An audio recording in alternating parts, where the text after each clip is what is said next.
Fala pessoal, no vídeo de hoje vamos tentar fazer um jogo de Ray Tracing em tempo real no Python. Tipo que nem isso aqui. Talvez um pouquinho menos, mas é mais ou menos isso. Se você clicou nesse vídeo, provavelmente já deve ter ouvido falar do tal do Ray Tracing. Com ele você consegue gerar esses visuais bem legais nos jogos, mas ele não é só usado para jogos. Se você assistiu algum filme da Pixar nos últimos 15 anos, todos os filmes a partir do filme Carros usam Ray Tracing. Sem falar nas renderizações legais que você vê por aí nas campanhas e tal. Qual que é a sacada para o Ray Tracing conseguir gerar imagens mais fiéis à realidade? A ideia é muito simples e bem antiga. Simular o comportamento físico da luz e as suas interações com objetos. Meio de trás para frente, porque a gente só está interessado na luz que chega na câmera. Mas se é uma ideia antiga, por que ela só está aparecendo agora nos jogos? O ponto-chave aqui é o Ray Tracing em tempo real, que não é um requisito para as animações, mas nos jogos é muito importante. Apesar do Ray Tracing ser relativamente simples, ele é um processo pesado e exige muito processamento, por isso que a maioria dos jogos ainda usa a rasterização tradicional. A rasterização tradicional é um processo um pouco mais difícil de entender, mas requer menos processamento. Nela, todos os objetos são feitos de polígonos, como triângulos. Então os vértices são projetados na tela e depois o espaço entre os vértices é preenchido de acordo com regras de sombreamento, textura e a posição relativa dos outros objetos. No caso do Ray Tracing, as coisas são um pouco diferentes. Você tem uma câmera de onde são lançados raios para cada pixel e a cor de cada pixel é determinada quando o raio encontra um objeto. E se você der uma olhada nos jogos com Ray Tracing, você vai ver que não é tudo a mesma coisa. Alguns deles só fazem sombras com Ray Tracing, enquanto outros fazem sombras e reflexos. E também tem alguns que têm iluminação global, que tem a mesma lógica dos reflexos, mas com esteroides, onde os raios vão quicando até encontrar a luz, com vários raios por pixel e as sombras aparecem naturalmente. Para manter as coisas sob controle, aqui a gente vai fazer só sombras e reflexos. Mas antes de começar a lançar raios, a gente tem que ter um jogo base. Um jogo bem simples, o mesmo que eu mostrei nos vídeos anteriores, que é o Labirinto 3D, com código bem parecido. Eu vou passar bem rápido pelos principais componentes, e se você quiser você pode também pular direto para a parte do Ray Tracing. As principais bibliotecas que a gente vai usar aqui são NumPy, Matplotlib e PyInput. Então começamos com o jogo base. Primeiro a gente vai definir alguns parâmetros e iniciar a captura do teclado para movimentação. Depois disso a gente pode gerar um mapa aleatório com base nos parâmetros.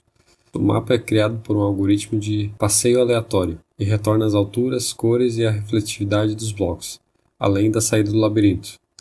Também precisamos definir a resolução do jogo. Para facilitar, eu uso um modificador aqui porque algumas coisas dependem da resolução e assim tudo se ajusta automaticamente.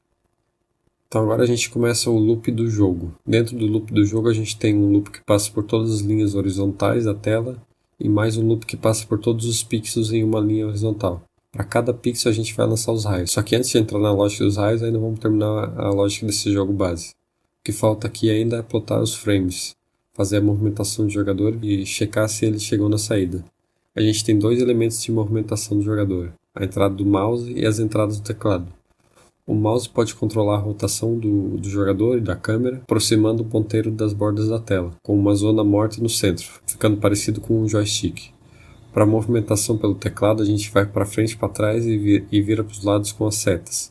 E pode olhar para cima e para baixo com as teclas Home e End. Para interromper o jogo, a gente usa a tecla ESC. O jogador só pode se movimentar se a nova posição for válida, ou seja, ele não pode atravessar paredes. Afinal, esse não é o labirinto do Gasparzinho. Agora sim a gente pode começar a lançar os raios, finalmente. A gente tem que começar pelo raio da visão. Ele sai da câmera e vai sendo incrementado até atingir alguma coisa, uma parede, o teto ou o chão. A gente vai aplicar uma textura um pouco diferente para cada um dos tipos de superfície para deixar as coisas um pouco mais interessantes. Então assim é definida a cor base do pixel.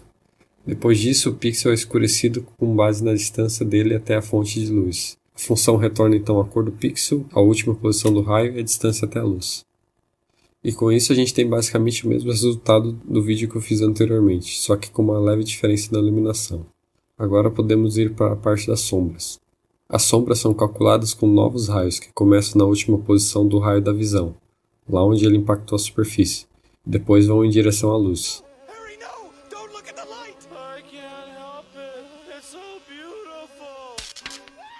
O sombreamento funciona de forma iterativa aqui, e depende da quantidade de material que está bloqueando a luz. Desse jeito a gente tem um efeito de penumbra nas bordas das sombras. Eu achei esse efeito aqui mais interessante do que as sombras uniformes. Os pixels só são sombreados quando tem alguma coisa que bloqueia o raio, senão nada acontece e o raio para quando chega no teto. Feito as sombras, agora a gente pode ir para a parte dos reflexos, que só acontecem quando o raio da visão encontra um bloco refletivo. Dependendo do lado do bloco que o raio da visão atingir, eu vou inverter uma das direções do raio. Depois disso é só chamar o raio da visão de novo, partindo da última posição com a nova direção. Então é retornada uma nova cor por pixel. E depois disso a gente faz a média entre essa nova cor e a cor do bloco refletivo. Se o novo raio encontrar outro bloco refletivo, o processo é repetido, só que só uma vez para não ficar com o raio preso entre dois espelhos. E aí, tá pronto agora? Tá pronto. Mas você pode ver que, mesmo com uma resolução bem baixa, a taxa de quadros está bem ruim. O jogo ficou bem travado, e imagina se a gente tivesse feito a iluminação global. O Ray Tracing por si só é bastante pesado, e esse é o principal motivo que ele não é muito usado em jogos. Mas a gente ainda pode tentar melhorar um pouco essa performance. Tem 3 pontos principais que eu vou discutir aqui. Primeiro é o algoritmo que a gente está usando para calcular os raios. Ele está bem mal otimizado. Os raios precisam de vários incrementos pequenos para atravessar espaços vazios no mapa. A situação fica pior ainda para resoluções maiores, que além de ter mais pixels para calcular, os elementos têm que ser menores para não passar direto pelas quinas dos blocos. O segundo ponto é o próprio Python, que é uma linguagem interpretada, que normalmente não são conhecidas pela sua velocidade. As linguagens compiladas geralmente são muito mais rápidas. O terceiro ponto é em relação à paralelização. O código aqui está usando um único núcleo do processador, e esse tipo de aplicação é ideal para paralelizar em vários núcleos. Por isso que a gente usa placas de vídeo para rodar jogos, que são muito boas em paralelização. Para a otimização do raio, podemos tirar vantagem da estrutura de grade do mapa, usando incrementos maiores e só testando quando uma das coordenadas muda. Quando encontra alguma coisa, a gente volta um passo para refinar o resultado. Com essa otimização aqui, a gente consegue ter um aumento de 70% na velocidade geral do código. Em relação ao Python, existem bibliotecas que podem ser usadas para otimizar os cálculos. Uma dessas bibliotecas é o Numba, que transforma partes do código em Python em um código de máquina em tempo real para acelerar as coisas. Para usar é bem fácil, a gente só precisa importar o ngit do Numba e usar um decorador nas funções do raio de grade e no raio da sombra. E fácil assim a gente tem mais uns 60, 70% de ganho na velocidade. E por último a gente tem uma técnica mais avançada, usando a biblioteca Multiprocessing do Python. Para usar a gente vai ter que pegar os parâmetros de cada pixel e colocar numa lista que vai ser repartida entre os núcleos. Depois que cada núcleo terminar com sua parte da lista, a gente junta os resultados.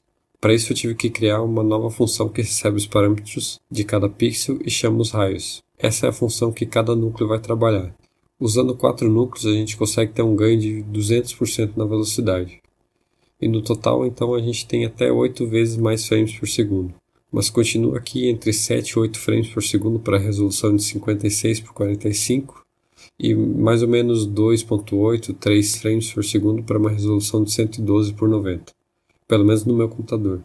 Não é aquela coisa impressionante, né? Mas está valendo. Já melhorou bastante. Dá até para jogar. E com isso a gente fecha esse vídeo, pessoal. Eu vou colocar os códigos no GitHub. Qualquer dúvida vocês podem me perguntar nos comentários. Abraço e até a próxima.